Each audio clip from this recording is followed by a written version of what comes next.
Okay, biomass basically means anything that's sort of organic that will decompose either naturally with the aid of bacteria or can be burned. And so biomass means taking either fiber from the forest or, you can read here all sorts of agricultural waste or agricultural byproducts, including manure. Things like that can be turned into energy. So this is the overall concept, and this is not a new concept. This is a concept that goes back quite a few years. So why are we talking about it now? There's a real opportunity to hitch on to this idea that we need to have more healthy forests. We need to thin those forests. We need to remove vegetation. We need to do that for both fire safety, and it turns out we can also get a little more water out of our forests if we thin them a bit. So we're going to talk about that in some detail. And one of the problems with the forest has been that people think that the only economic value in the forest is the large timber. And so what we're trying to do is actually find some economic value for the small diameter forest products. So that when you thin the forest, you don't have to just take out the big trees to get value. You can get value by taking out the smaller diameter stuff and then get value from the slashes left over. Part of the idea behind biomass is it creates clean green energy. And I probably should put a question mark there because we're going to talk about the fact that some of the biomass projects in the past have really not been that clean and green. One of the reasons I'm personally very excited about this is that one of the ways we can deal with biomass today actually allows us to sequester carbon. It actually allows us to reverse climate change. And it's one of the only ways that people know how to do that today. And then more importantly, locally, we want to diversify our economy. If we can get economic value out of these small diameter forest products, we can create some local jobs. And then I'm going to talk about the science behind all of this. And then Rosemarie is going to update us on the status of the project, where we are right now, what we're doing, and what we're about to do. So, we all know about fires.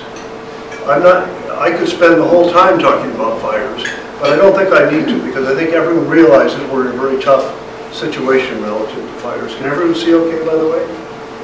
You doing fine? So the problem is because we have such thick underbrush and such high density of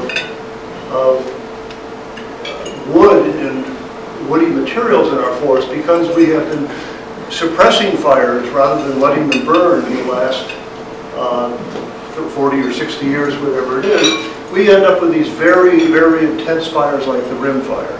So we really need to get to the point where we have what is called a healthy forest, and we have low intensity fires rather than these terrible high intensity fires like the rim fire. So that's one of the driving causes of this whole thing. But the problem is how do you finance this forest thinning? So forest thinning means a lot of different things to a lot of people. Some people think this is a thin forest. That's called clear cutting. That's not what I'm about here, trust me. You could argue whether this is better. It is certainly better. It does sort of look like a monoculture. That, the trees are all of similar age, and that's one of the things you really want to avoid. So the reason we want to thin the forest is fire safety. We can get more water and better recreation. So what is a healthy forest? How much biomass can we take from this forest and in a sustainable way?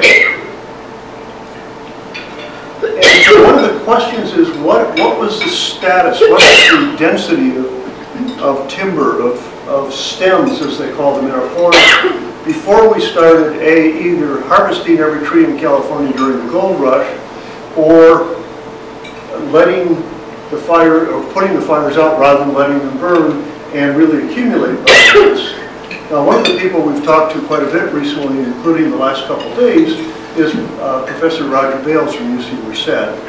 And he would say that a healthy forest contains roughly half the biomass that's there today. That doesn't mean half the trees. It actually means that you have about a quarter the number of stems.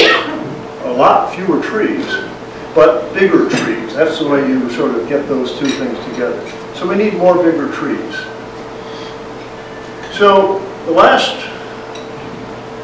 few days, on Wednesday, we drove up, Rosemarie and I drove up to North Lake Tahoe for the Sierra Water Working Group Summit, which met on Thursday and Friday. We just got back about 2:30 last night. And we spent 2 days talking with experts on water in California.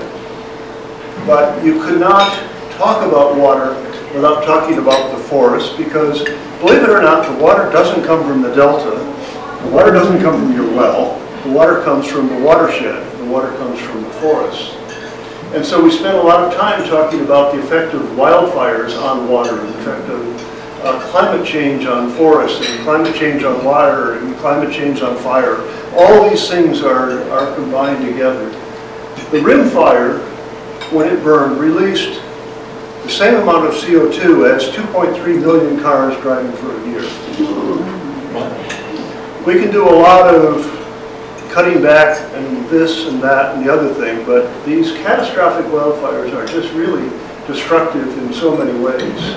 One of the things we spent a lot of time talking about is the fact that when you have these wildfires, then the next rainy season you get a lot of sediment, you get a lot of junk down. And I was surprised to learn how full some of our reservoirs are of sediment. You know, we say that, you know, the New Exchequer, Lake McClure has 1.1 million acre feet of storage or something like that. But it turns out that we're short an awful lot of storage relative to what we think it is because of sediment. And so the effect of wildfires are actually quite devastating to our water supply.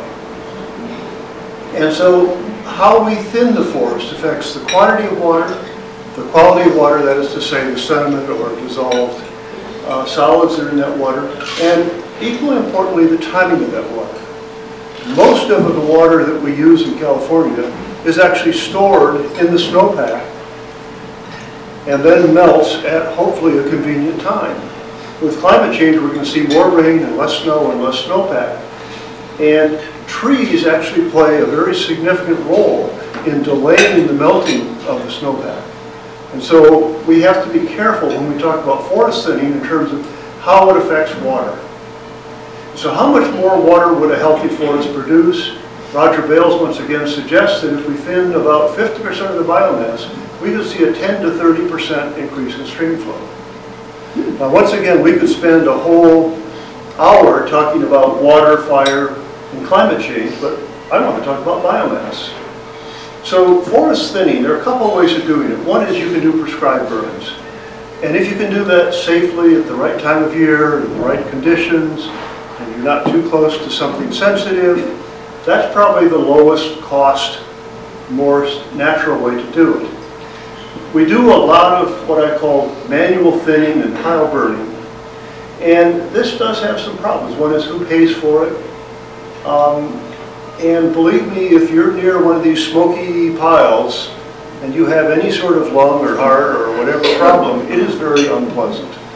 It's unpleasant, period, for many people. And so there's a lot of concerns about the health effects of this. And from a climate change point of view, all this smoke, this particulate matter, when it settles on ice, when it settles on glaciers and things like that, it changes the albedo, it melts those things. And so it really, smoky fires are just not good for so many reasons. So the idea is, and the idea was, and we'll talk about the history of this a little bit, rather than burning this in the forest, let's haul this to some sort of biomass reactor, and let's get some economic value out of burning this stuff. And we're going to make clean, green energy. Problem is that it's not as clean and green as you may think if you look at the details. And the economics are tight. Electricity is really not that expensive compared to hauling all this stuff down to some sort of facility. And so we need to look at the economics of this sort of thing, and we need to look at the clean and green aspects of this sort of thing before we promote it too much.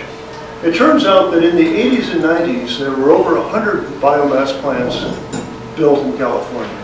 They're all over the state. I think there are 132 right now. Now, many of them are idle. Well, not many of them. Some of them are idle. Most use forest slash for the feedstock. In many cases, let's say you happen to be located right next to some a factory that processes almonds or almonds, if you prefer, and you have a bunch of shells left over. Boy, that's a perfect thing to burn. But these were built in the 80s and 90s. So what went wrong? There was this biomass explosion during that time because the idea was this was clean, green energy. Well, natural gas, fracking and all that, has basically produced a low-cost energy that sort of has outcompeted some of these biomass things because, as I say, the cost of transportation of material to the site and everything else makes it tough to make money. But I think equally importantly is that the biomass lost the support of environmentalists. Many people see biomass as a euphemism for clear cutting. We'll talk about that in a moment.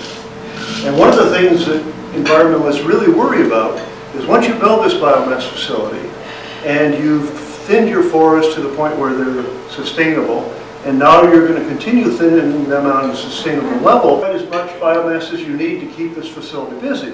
So the manager is going to say, oh, go find some more trees to cut down. Go find some more trees. And that's what we absolutely want to avoid. We need to size the facility so that it's appropriate for the sustainable level of biomass, not this sort of bulge we have right now. So, but the real problem is that when you talk about clean green energy, there are two ways you can think about it. One is how much carbon dioxide you produce for every megawatt of electricity you produce. And it turns out that, coal is kind of down here, and solar and wind are up here, natural gas is in here, biomass is down here. It's really not that efficient in terms of the CO2 you produce for the amount of, for the kilowatts or megawatts of electricity.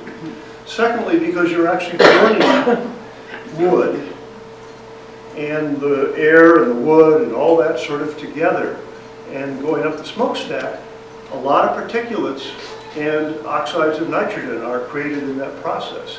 And so there are no biomass facilities in California today that were from the 80s and 90s that can pass the current clean air standards. That's a real problem. And when the most recent standards came out, all the people who made what they call boilers and various ovens that burn these things said, no biomass facility can pass this. Well, that's not strictly true, because we're going to talk about some new technologies. Actually, they're only 8,000 years old in just a minute.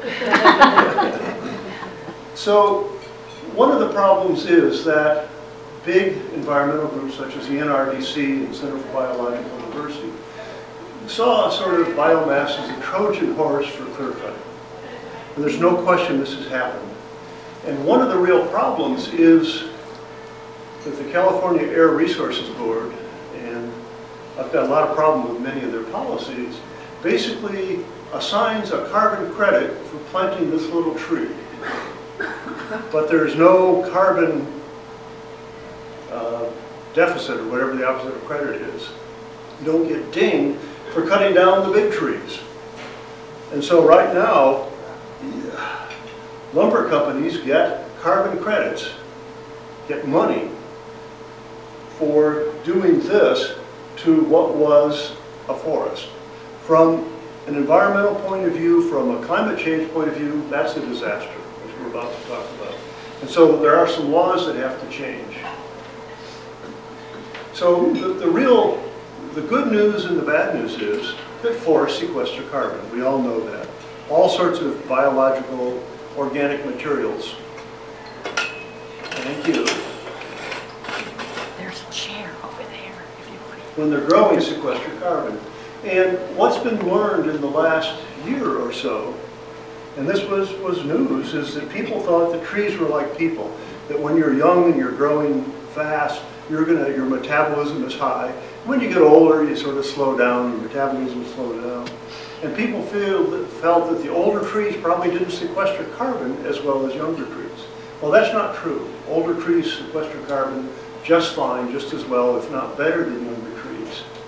And so if you start taking all the big trees out of the forest, you've really dinged yourself in terms of the ability to sequester this carbon. And anytime you remove biomass, period, you've removed the ability to sequester carbon. There's no question about it. Now, if you burn that biomass, the carbon that was sequestered in that wood is instantly released into the atmosphere. And so that's a double whammy. And it takes 50 to 100 years for the forest to get back to square zero. And the problem is the next 50 years are so critical in terms of how we deal with climate change. We have to do something about carbon dioxide levels in our atmosphere. And anything we do to make them worse is just bad. And so biomass projects that involve burning wood are not going to get through environmental review. They're going to be probably A, against the law, and B, you're going to uncover lawsuits. And so the game has changed. So climate change, it's real. I don't think there are too many people here that are going to argue that. But whether you argue it or not, it is a legal reality. The laws in California and more, actually in the last week or so, the laws in the land are that you have to think about carbon release and carbon sequestration, carbon credits, cap and trade, and all that is becoming much more a legal and economic reality. And the other economic reality is the environmental groups will force you to do the right thing.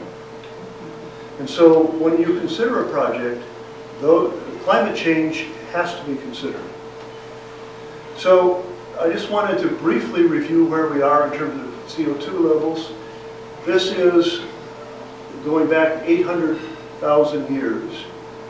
What the CO2 levels have done historically, they've gone between about 180 and 280 parts per million until we started the Industrial Revolution, and then they shot up. Okay, so all during the ice ages and everything else, this is the sort of, and really hot times, this is the sort of levels we have. We're now here, we just crossed 400. Eek. This is the data that has been acquired by David Keeling and more recently the Sun on the Mauna Loa Observatory that just shows the steady, there are seasonal fluctuations because of heating in North America during the winter. And we've now passed 400 and we're staying above 400. People who study these things say there's no question we're going to get to 450. There's no avoiding that. But the problem is we need to get back down into this area here, into the 350 to maybe 400 area, if we're going to avoid even worse calamity than we've already sort of baked in. So all the cutting down 30% on emissions and things like that we're now talking about, that's good and we have to do those. But we have to actually do more. We have to somehow remove carbon from the atmosphere. So this is a quote from a local climate scientist that you probably know. So it basically says we're at the point where just limiting emissions isn't enough. We have to pull this stuff out of the atmosphere. Now I sort of made this up as I was writing this talk, but believe me, sentences just like this are in all sorts of reports. Perhaps I was feeling too lazy yesterday to find one of those. So I'm going to put on my PhD chemist hat and talk to you about the chemistry of wood. Wood cellulose has carbon atoms, these black things, it has oxygen atoms, the red things, and it has hydrogen atoms, the white things, the little balls. Now if you look at things by weight, you'd say wood is 50% carbon and only 6% hydrogen. And that's true. The trouble is when you burn wood, the hydrogen in the wood is converted to water. You take hydrogen and you add O and you get H2O, that's water. Water's not a problem, by the way. Carbon in the wood, you take C and you take O and you get CO2, that's carbon dioxide. That is a problem because that is a major greenhouse gas. When you burn wood, you release that carbon into the atmosphere.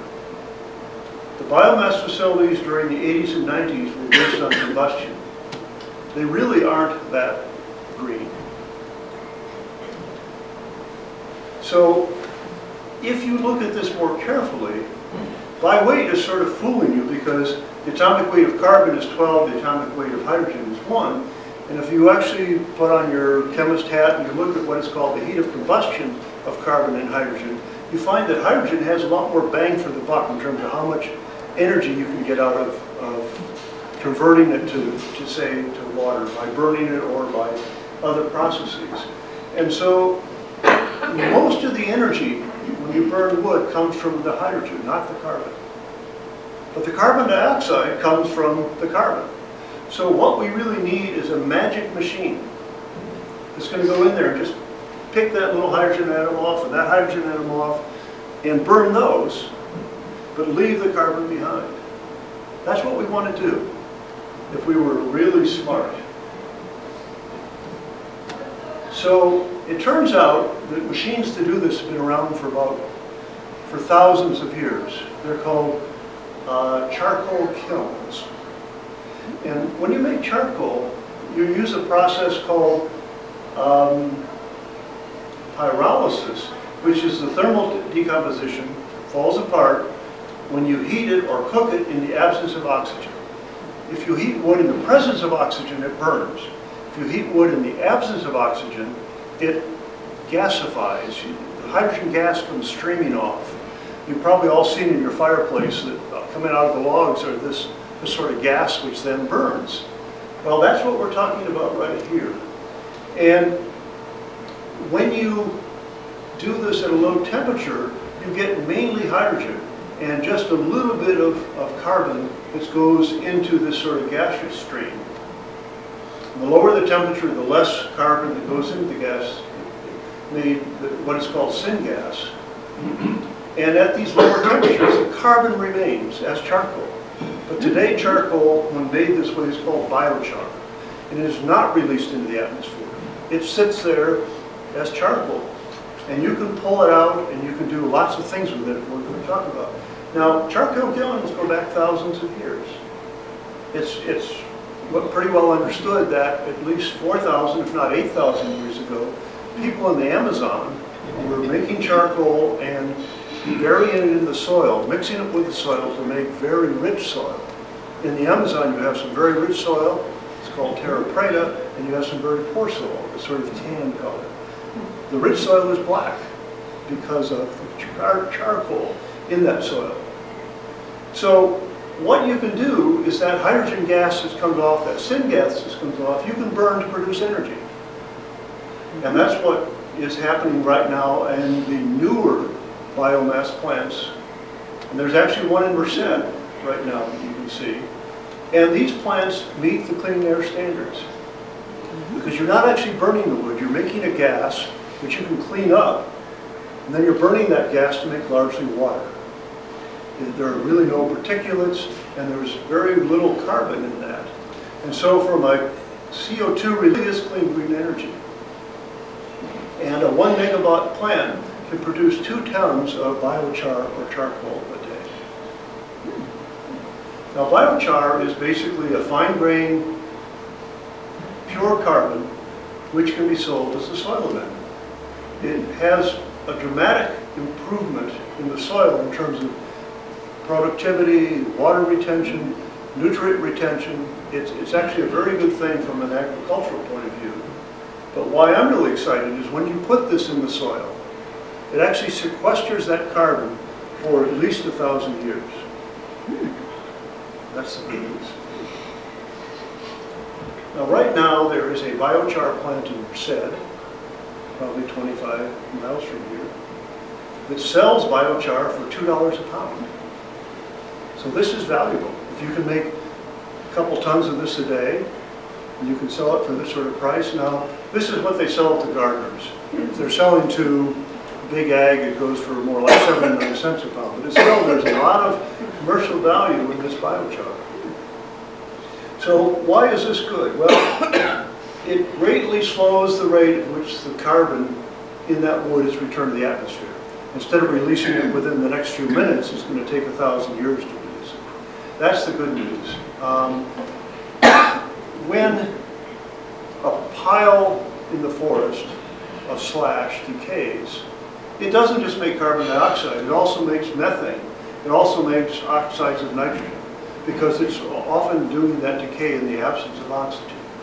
And so by taking this biomass and not letting it decay in the forest, but by pyrolyzing it in one of these reactors, you can then sequester that carbon in the ground, which then helps basically with soil fertility and retaining water. And it's basically a very positive thing from about everyone you can think about it. And so this is why some people, like me and perhaps Bill McKibben, are very excited about this, because this is a way of actually reversing climate change.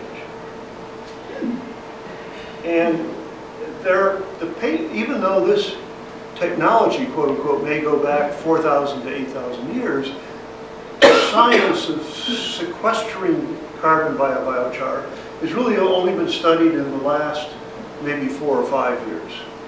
So there are a number of papers on the subject now. And this is one diagram from the paper that points out that there are a lot of sources for biomass. If you use pyrolysis rather than burning, then you get this biochar as a soil amendment. You can store carbon, and because you make the soil more fertile, you can now grow more things, and it's just a very positive feedback loop because the soil becomes that much more productive. Now, depending on the temperature at which you do this pyrolysis, you will release some carbon, and you will also avoid some carbon from fossil fuels. You avoid some methane and some oxides of nitrogen. There are just lots of positive things that go on in, the more you can produce biochar and vary it and make your soils more productive. And this is especially important in areas that have poor soils. So in this paper it says, in contrast to bioenergy, biomass is good because it actually gets into this very positive feedback that makes the soils better, sequesters the carbon, it allows more things to grow, which sequesters more carbon, all good. So, about a month ago, the UN International Panel on Climate Change put out their report, and they basically said we have to use renewable energy, we have to get off of fossil fuels. But they also said we have to bring down the overall carbon levels, and they identified biochar as probably the only practical method today of sequestering carbon and reversing climate change. The other things they identified were massive reforestation, that is to say, taking all these urban areas and planting trees, or sticking fertilizer in the ocean to make algae. If I had a choice, I'd probably go here. Richard Branson, owner of Virgin Airlines, offered a $25 million prize for ideas on how to remove greenhouse gases from the atmosphere. This picture with Al Gore, obviously. And the finalists, 3 of the 11 finalists, are biochar solutions. And so this is being taken seriously by a lot of people, not just Mariposa County. Recently, as of June 1st, EPA is ruling that mercury has to be removed from coal-fired power plant stacks. How are you going to do that? It turns out that what you really need is activated carbon, which is another name for biochar.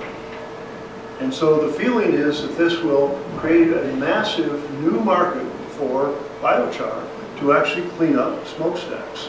People are already using it to clean up water, because it's, if you've ever had an aquarium and you have these little charcoal pellets, activated carbon, charcoal pellets you put in to filter the water, that's what we're talking about doing here.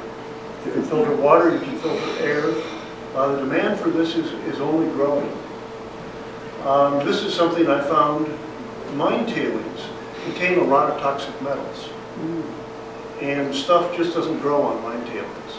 If you put a layer of biochar on, within a year, you have a much more healthy situation.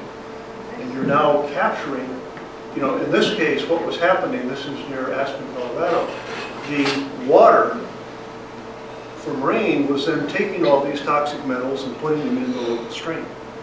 And by capturing them in the biochar, You can then presumably at some point scrape that off and bury it. But it's a much better way of dealing with mine tailings, and I think there's obviously going to be some local interest in that as well. So this is what I call the new economics of bioenergy. Bioenergy had a real run in the 80s and 90s. But right now, SB 1122 is offering very favorable rates. PG&E is not necessarily the most willing collaborator in all this, but the laws basically say you have to take this energy. And they're willing to pay, according to this bill, I think it's like 14 to 16 cents a kilowatt hour. And that's pretty good money for commercial, for wholesale electricity. A biochar plant can actually make electricity at about 6 cents a kilowatt hour. That's the cost. And so there's definitely money to be made by selling to PG&E or whoever your local supplier is. Here it's obviously PG&E at the moment. And banks understand electricity. They understand electrical contracts with electrical providers.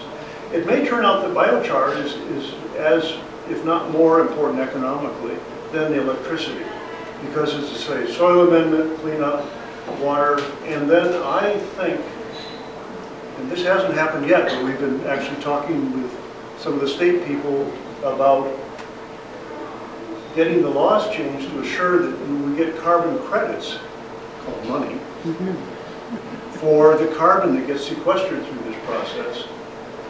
And I think equally importantly, rather than having the environmental groups putting the brakes on, if you can have the environmental groups encouraging you, that's a good thing. And so that's the new economics of bioenergy. What we need to cover next is where do we stand with the local project, and for that I would introduce our next supervisor from District 1, Rosemarie Smallcombe. So before Steve sits down, maybe we should, I should ask, I will talk non-technical. Do you folks want to ask questions of Steve based on the technical portion of the presentation now? If it's all right. Yeah, no, okay. I think, well, the questions are fresh in your mind. Okay. You're talking about putting I heard you speaking about putting the plant out here at the landfill. Well, that's what she's going to talk about. Right. Yeah. Would it be, just a question, would it be more economical to be closer to the forest that you want to clean up? Secondly, the biochar that is created, should it not be put back into the forest to help re-fertilize the forest so that these trees grow faster and then they sequester more carbon faster, rather than taking it out of the forest and putting it in someplace else? Because wouldn't you be stripping the forest of nutrients? And can this same process be done with coal? Can you take coal and do the same thing to get to burn it cleanly? Yeah, well, three questions. Yeah. I'll take the first one later. Why don't you? Yeah. No, I'll answer that. That's part of my Okay. presentation. So that was... Just so you know, I fully support this, okay? Yeah, That's the location. So the second part of the question, Marshall? Putting the bio. Oh, no, it was where the location, close to the forest. Well, And if I you're can going talk to talk about I that, can yeah. talk about that. No, I think that there is some point, and as I said early on, burning in place the natural process, low Right. intensity burns, do put that back in, Right. and that's good.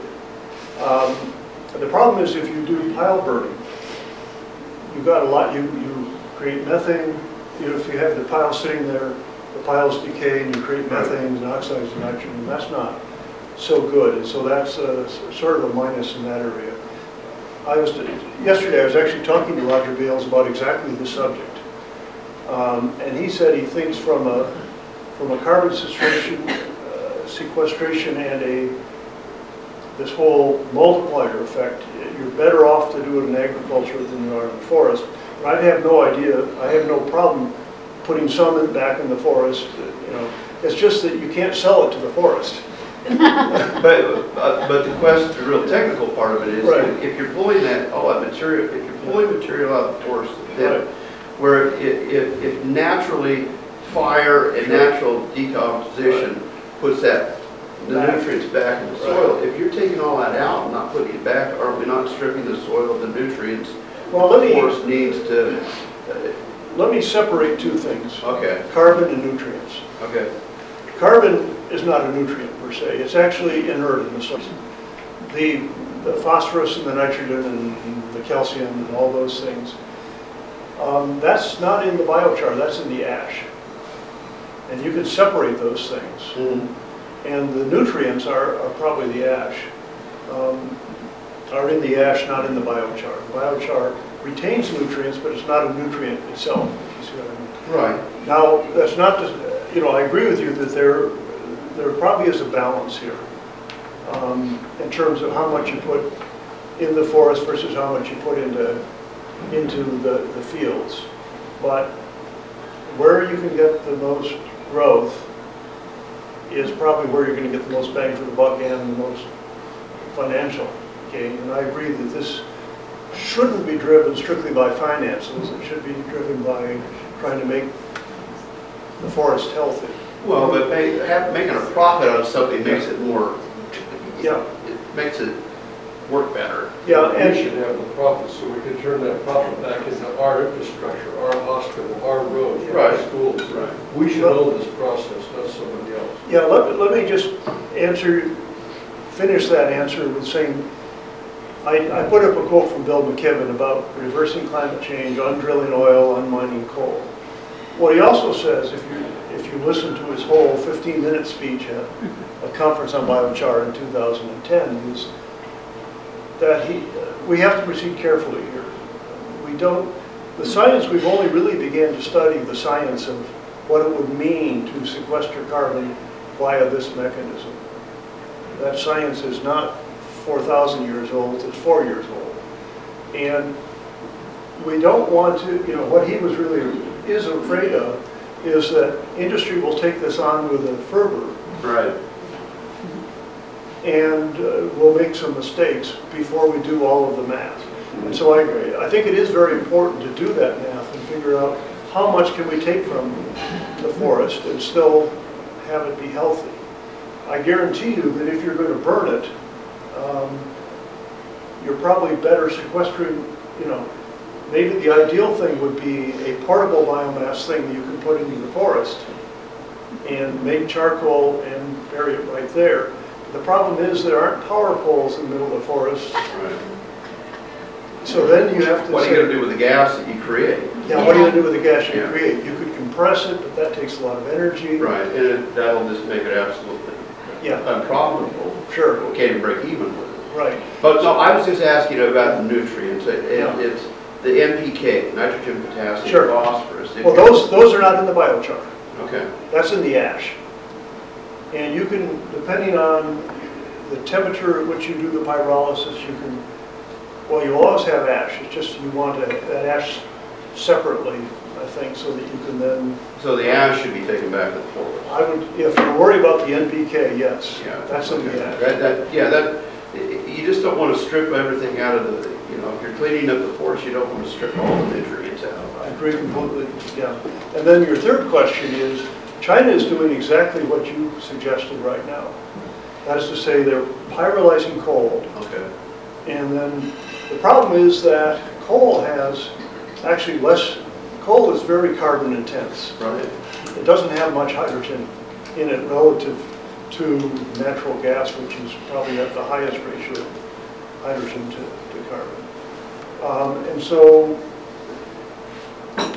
they're doing it basically so that when they burn that syngas in the cities, they don't get the smog.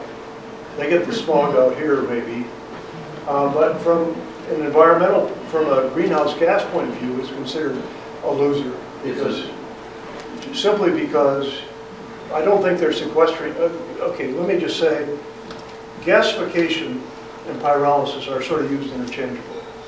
If you pyrolyze wood at about 500 degrees, most of the carbon stays behind all of the hydrogen goes away. If you pyrolyze wood at 900 degrees, all of the carbon also goes into the gas. And so that's what they're doing actually, because there isn't enough hydrogen in that coal to make sense. So they're not actually sequestering that carbon. They're burning the carbon. So you're probably better to pyrolyze the coal and burn it from a particulate point of view, but you're not from a greenhouse gas point of view. Okay. Does that make sense? Yeah. Okay. I do have a question.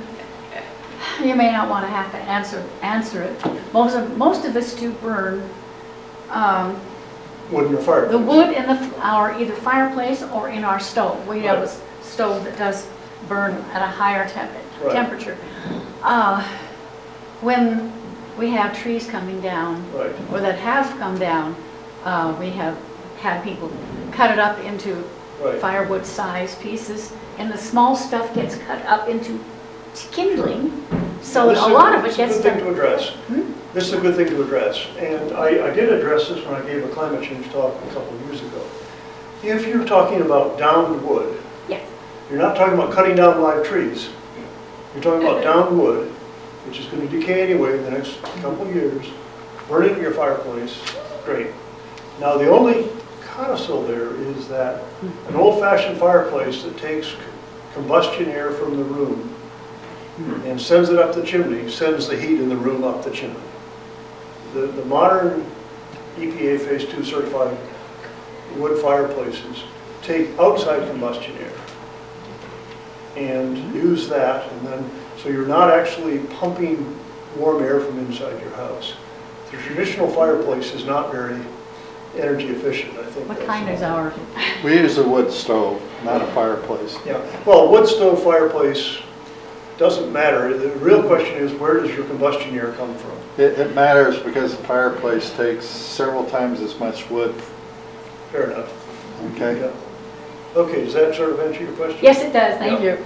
You know, I think if you're talking about downed wood that's going to decay anyway, where the real danger is when you start cutting down trees specifically to produce energy. That's where you can go very much astray. Roseanne's out there with a chainsaw every day. And you wonder how she hurt her hip. Thank you. Well, if you're using it for specific clearing, though, that's a different thing too. Yeah. Well, and there should be On our another. ranch, we specifically clear certain things. Sure. We turn it into firewood, so that, to provide energy for folks that need Yeah, energy. And at the same time, we're clearing out that which we do not need on the ranch to make the ranch, bring it back more to that yeah. time before the gold rush, Right. so it isn't a big brush pile and it just burns up. Yeah, I mean, so what I would say is you don't want to cut down the trees specifically to make energy. You want to have another reason to do And that. yeah, That's all I'm trying to Yeah. say. And certainly for downed wood that's going to decay anyway, you might as well get some value out of that. It's going to decay to produce greenhouse gases. You might as well make heat for your home, you know, in the process. And avoid the methane that would be created by the natural decay. Right. Yeah. And so there is definitely advantages to burning down wood. Thank you. And there's certainly advantages to clearing for fire safety, and then the question is, what do you do with that wood? That's really what we're discussing. Yeah, I was wondering about the ceanothus that we clear in order to get, Right. you know, have a little less fire. Sure. well, That's a live ceanothus. This is a good discussion, but Yeah, can let's, we move on because Yeah. we're going to be low on time? Yeah. yeah. Which one is,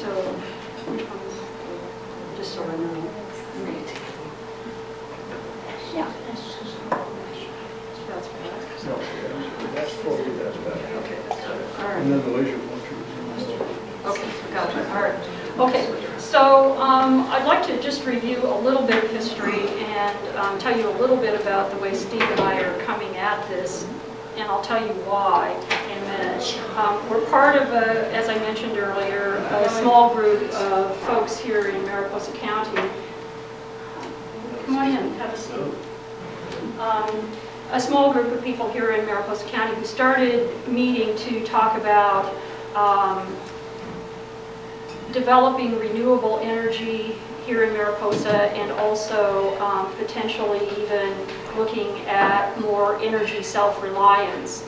And Steve and I, as I think most of you know, come from private industry in Silicon Valley, and in that environment, we lived on what I call the bleeding edge of technology. And the bleeding edge of technology is where you have to be as a high technology firm if you want to survive in that industry. And it means that you're making mistakes and you're running up against laws and regulations, which is where I spent most of my time in my professional life. And it's sometimes not the shortest distance between 2 points, especially financially, but it is the only way that you can survive in the high-tech world.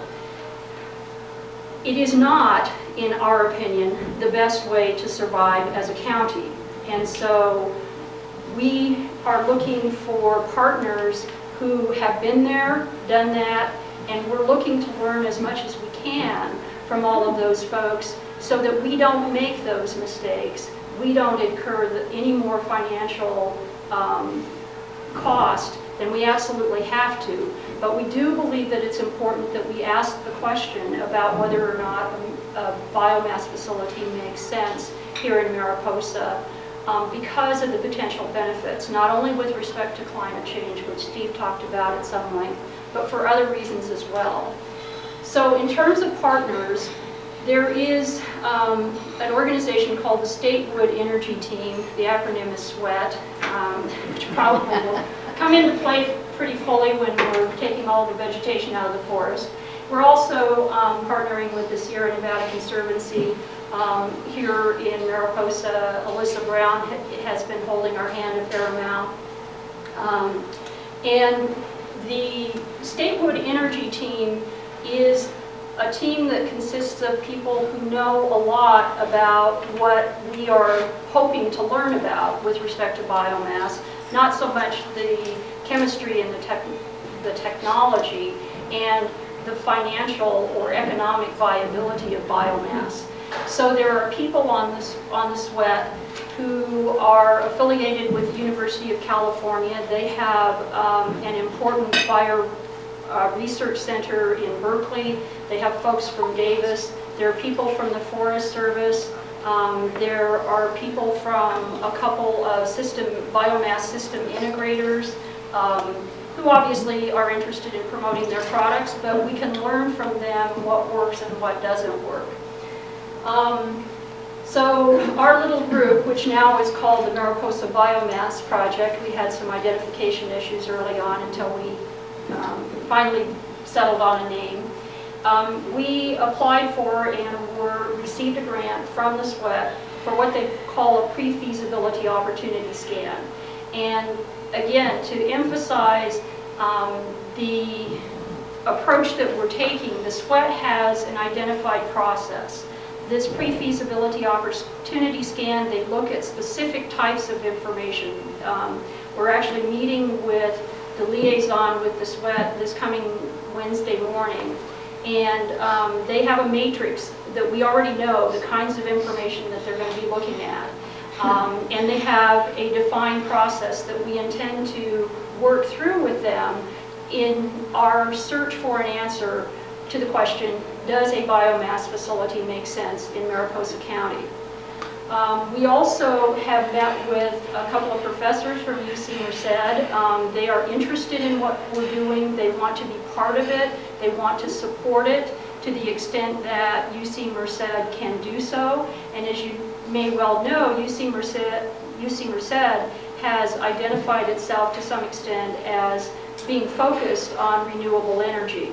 So it's a good fit for us, and it's a good fit, I think, for UC Merced in the sense that we're in their backyard, and I think they would very much like to help us to the extent that they can as we work through the process with SWET. So our thought from the very beginning was based on a little bit of lack of understanding of ourselves on our part of how the facility, the composting facility at the county solid waste facility functions. We've been focused on that. We are looking at a couple of other possible sites, one located much closer to the park. And Marshall, in partial answer to your question, we are also exploring with the SWET the possibility of having not a single 1 megawatt facility, for example, located at the solid waste facility or the nearby industrial park, but possibly a couple of smaller facilities in Mariposa County. We're open to whatever options make sense, and if you folks have another site that you would like to throw into the mix, we're more than happy to consider it. What we don't want to do is walk, part way down or a substantial way down this path only to have somebody said, but did you think about this site? And then think, oh shoot, we wasted a lot of time, money, and energy. We have to now go back and start over. That Well, said, I'm sorry. And while we're on the subject of the county solid waste facility, we all know about the issues associated with the waste sorting facility there and the associated composter.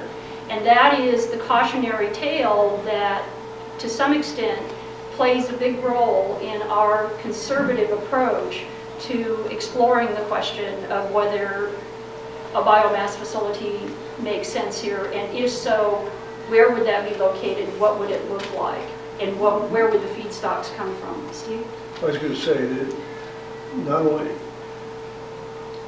we're sensitive because of the problems with the sorting facility, but the solid waste facility manager is actually quite interested because he's trying to figure out the future, and you might want to talk about the presentation.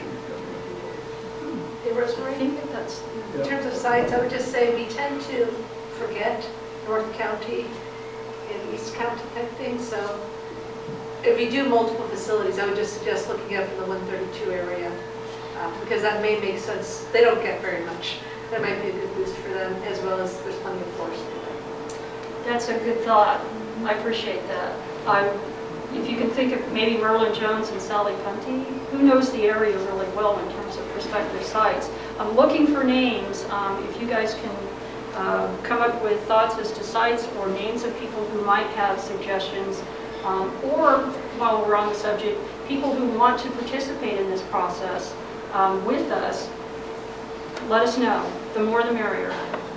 Yeah, I just want to ask from a purely personal angle regarding recycling. Will there be more stringent requirements for the present recycling that goes on? Like, for instance, I know that there's probably a lot of people who don't recycle at all. They just simply throw their stuff away. Will there be absolute requirements like they have in places like San Francisco? And I know in San Francisco they're required to separate most of their garbage. And elsewhere. I don't have an answer to that question. What I can tell you, and some of you may already be aware of this, Greg Olivier, who is the manager of the solid waste facility, is planning to make a presentation to the Board of Supervisors in the first half of July to lay out a variety of options.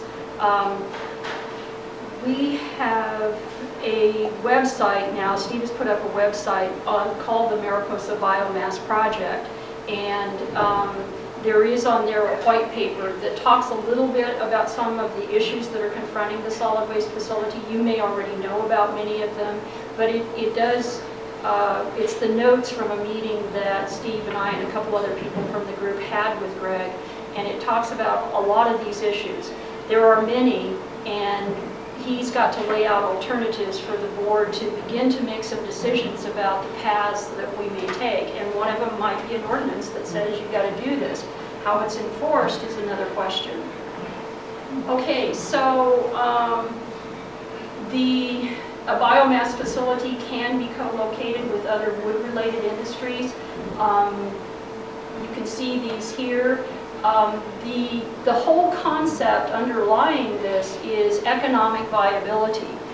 Neither the federal government nor the state government nor private industry at this point has the money or economic interest to put into taking all of that vegetative material out of the forest. And yet we all know that fire is a huge risk, and we've got to go back to a point where we have more healthy forests. However those may be defined, and that's where the research being done by Roger Bales at UC Merced is so critical, and needs to be ongoing in order to define how much of the nutrients we can take out. And I think that's part of the answer to your question, Marshall. As Steve mentioned, so the concept here would be that you could bring some of the vegetative material out of the forest. The smaller diameter trees might be used to generate some of these things, like the posts and poles, rustic furniture. Some of it might be chipped to create animal bedding or compost material, whatever. A couple other byproducts, the low-cost electricity and the heat, could attract other industries to the park. So kiln-dried construction material, for example. Say what? Or firewood. Or firewood, right. The electricity not used locally could be sold to PG&E at favorable rates. Again, as Steve discussed, thanks to the provisions contained in SB 1122. So again, we are partnering with folks. We've talked to folks at the county. I mentioned the meeting with Greg Olivier. We've been talking with him, communicating via email. We also are talking with the National Park Service, the Forest Service directly. Dave Martin, many of you know him at the Bass Lake Ranger Station. We are trying to get as many stakeholders involved in this process as early as we possibly can, so that we move through this process in as conservative and as informed a manner as we possibly can. We have also, I mentioned other locations. We scheduled a tour of the Phoenix Energy Plant in Merced. That's a 0.5 megawatt facility. Phoenix Energy is one of the leading system integrators in the biomass industry right now, and we want to see what they've done in Merced. There were mistakes made in Merced. We want to learn from those mistakes, and we want to understand from Phoenix Energy what is possible on a go-forward basis. And Rosemarie, I think you should focus just on forests. We've got roadsides that are covered with dried vegetation. A lot of us have thoughts with the fire safe councils between the fire break and trying to clean up areas for fire reasons. But rather than take it away and burn it, they could come into the fire. What about manures? What Stephen mentioned. What about animal products? Oh, manure? Well, I think that's a technology question and a systems integration question that I don't know that we're ready to answer. Steve may have some opinions from a scientific standpoint. I guess what I would say is that the focus again is on the elephant in the room, which is the fire risk. Having said that, naively, I will say that I don't see why we can't consider any and all organic material as part of the feedstock. The biggest question, though, is the sizing of the facility, and that is a function of the reliable feedstock, and the brush along the roads may or may not be reliable. I don't know about manure. Well, I have no idea how all the details will be worked out, but every year PG&E goes through, cut down a ton of trees that are going to fall on their mines, and then they just leave all these giant trees laying on your property, and everybody wonders, what are we going to do with this thing? That's a lot of feedstock that you would use for this project. Good point. You should tell Michelle. Yeah, well, Michelle knows. Yeah.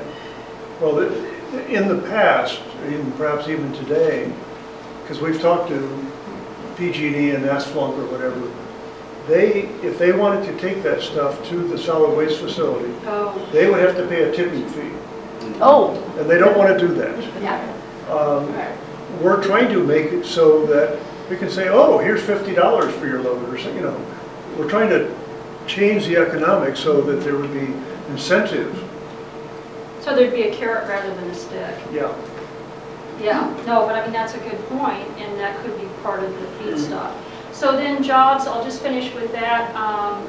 We obviously are interested in the potential to create jobs as a result of establishing a biomass facility here in Mariposa. There would obviously be jobs involved in forest thinning. That assumes, again, that we can set up an economically sustainable loop here. So we could hire people to participate in the forest thinning.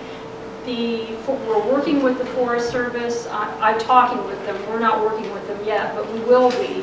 The Forest Service will need to be able to sign 10-year contracts in order to satisfy potential investors.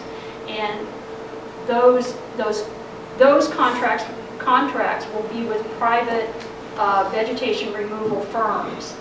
And so in order to ensure the consistency of the feedstock for the material, there are a number of arrangements that have to be worked out and put in place, not the least of which would be to set up contracts with companies that would hire folks to be involved in forest thinning. There would be a few jobs associated with operating the biomass facility. It's 10, give or take a couple, and jobs with the forest products industries. For example, we were talking about the posts and poles and the animal bedding and so on. And then the other thing that is more exciting perhaps, but we're less able to anticipate what might occur as a result, would be our ability to offer low-cost electricity to companies that use a lot of electricity in their production processes and might therefore be interested in locating in Mariposa as opposed to some other place where they pay the regular PG&E rates.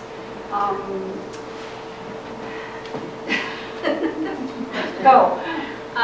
Well, my comment is just that jobs.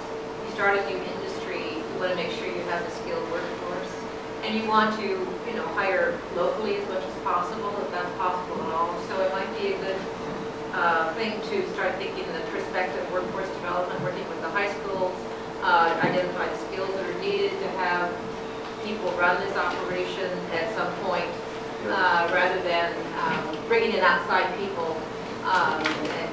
I'm sure it's going to be a mix, but from that perspective, workforce and economic development, that would be a good thing to think of the workforce that's needed, what kind of skills are needed, where you're going to get that workforce, how you can work with educational organizations to supply that the people for the jobs that might be coming in. Absolutely, absolutely, and that being able to hire graduates of our own high school has a tremendous amount of appeal here. But you're right, we do need to prepare them. And even the community colleges, and even they have workforce economic development programs that work with businesses and industry to train people and so on and so forth. So there's a whole possibility there for the future as well. Right, right. Suzette, and then Shar, did you have a question? Oh, okay. Suzette? Have you spoken with Greg Bowman, on the north side? Okay, I'll give you that information. He's a sustainable logger, and he would be very interested in this, and he would be your north side contact. Okay, great. All right. Where is the plant? Where's that? It's near Highway 59 and... Sandy Mush. No, there are actually two. Oh, there are. There are actually two plants in Merced. Oh, my. One of them, the one on Sandy Mush, is the one that's had some historical problems, shall we say, okay, and some public relations problems. The Phoenix Energy plant just went in a couple years ago, and it's north of 99, 59 north. I found it on Google Maps. It's on Beechwood, if that helps. Oh, okay, It's on Beechwood. And it's not the one on Sandy Mush. I thought it was the one on Sandy Mush too, because I've seen it driving down Sandy Mush, but it's not on Sandy Much, it was at 50. So you haven't visited one? No, we have one scheduled for coming up a week from this coming Monday, the 23rd. We're going to be going down, and if anybody's interested, again, the more the merrier. You're all Yeah, I mean, you might, you know, right now you've got Greg and probably Kevin and Oh, Greg Olivier? Well, Greg Olivier is the manager of the solid waste facility. He's going to be going. Kevin Can is going. Merlin Jones, unfortunately, is not available. We contacted Kevin and Merlin because they are the supervisors that sit on the Waste Management Advisory Committee. But we're more than happy to take along anybody who's interested in seeing the facility. You want to go, Marshall? Oh, yeah. Okay. Suzette? All right, all right. Make sure that I remember that. I've got Suzette and Marshall. Anybody else? Make sure. Okay. All right. All right. So that's the end of the presentation. How do I turn this? You go to your last slide. Oh, okay. Sorry. yeah. Forgot about that. Yeah. All right. Any other questions? Paul? A 10 megawatt facility would produce about 20 tons of biochar per day. Oh, yeah, I mean, if you scale it up, so 1 megawatt would produce 2 tons. So what'd you say, 10? Are there agricultural interests that are using the biochar now? Yes. How exactly do they use it? In the Central Valley, and it's used, as Steve said, as a soil amendment. And so, you know, Christina is one of the other master gardeners in the room. But the way that I think about this, and then I'll let Steve give you the technical answer, but I think about it as like my kitchen sponge. You know, it's got all those little holes in it. And in the soil, the biochar captures some of the nutrients and the water, and it holds it close to the root structure of the plants, making it more available rather than having the water just go down into the water table and the nutrients potentially wash away. They're more available to the root structure. And the same applies with respect to the coal-fired power plants. The EPA ruled that they have to take more mercury out of those stacks. Again, I think of it as a sort of the sponge that has an attraction to mercury, and it captures that mercury as it's instead of releasing it into the atmosphere. Yeah, well, the technical explanation is just like your kitchen sponge. How is it spread around for agricultural use? Well, just the way you do with compost. I mean, you go along and you kind of Some type of spreader. Yeah, you use it as a then you work spreader. it into the soil. Yeah, you work it into the soil. So to answer your question, there are about 132 biomass plants in California. Right now, there are 2 biochar plants, both operated by Phoenix Energy. Well, no, the one in Modesto. Well, I'm sorry. built by Phoenix Energy. Built, not Yes. operated. Okay. The one in Merced is owned and operated by Phoenix Energy. One of the financial models for this is they will actually build and operate the plant and, oh, by the way, take the profits. And it's located next to a pallet manufacturer. And so, A shipping pallet. A shipping pallet manufacturer. And so the leftover, the pellets, they come back that are crushed or whatever, those go into the biochar reactor. And so the ideal situation here is, as I said earlier, if you can co-locate with a source of biomass and use pallets are a source of biomass. The second plant that Phoenix Energy put in is in Modesto. And it actually is using peach pits. Who knew there were that many peach pits? The one in Merced is a 0.5 megawatt facility. The one in Modesto is a 1 megawatt facility that is burning strictly peach pits. It's incredible. And they're making biochar, once again. And I know... And that's been sold back now. Yeah. It's been sold to a private investor. Right. We don't know the name of it. Yeah, Phoenix Energy started operating, but it was making money, presumably, and some private investors said, we want to buy this plant. And so, the county could do this, Phoenix Energy could do this, some third party could do this. We have lots of ways of potentially paying for that. The next plant to go in, also, once again by Phoenix Energy, is at Lake Tahoe. And that's strictly based on forest biomass. The plant after that is in North Fork, and that one's, we're watching that one very carefully, and we talk with those people a lot. And that's based on forest biomass. And so, well, It just seems to me that instead of saying we're going to burn this stuff, we should be saying we're going to pyrolyze it. yes. Because it changes the image and it creates a positive rather than burning all that stuff in the air. Do you know how to spell pyrolyze? All right, we need a better word than pyrolyze. I can't even pronounce it, let alone spell it. At the beginning of every meeting, we'll all practice how to spell pyrolysis.